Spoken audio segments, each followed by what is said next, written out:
অবৈধ প্রেম ভালোবাসা কতই না ভয়ানক এই হারাম রিলেশনশিপ।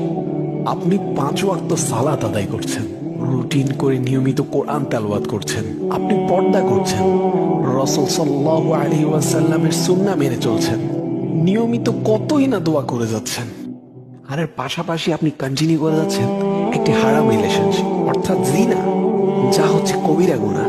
তওবা ছাড়া এর কোনো ক্ষমা নেই। স্বয়ং আল্লাহ তাআলা জিনার ব্যাপারে বলেছেন, আউযু বিল্লাহি মিনাশ শাইতানির রাজীম, লা তাকরাবুজ জিনা, তোমরা জিনার ধারে কাছেও যেও না। আর আমরা জিনার ধারে কাছে না, জিনার আষ্টে পৃষ্ঠে জড়িয়ে আছি।